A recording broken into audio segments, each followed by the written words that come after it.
My name is Eric Alexander with the Clark County Highway Department.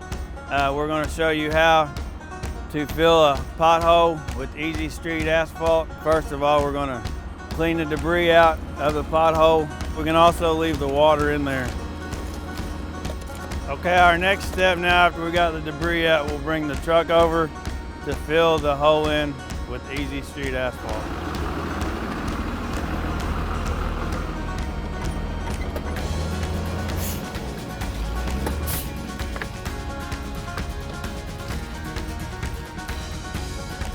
Now that we've got the hole filled with the Easy Street asphalt, we need to have a 2-inch lip, and then we're going to get the compactor over here and compact it down and get it level with the road.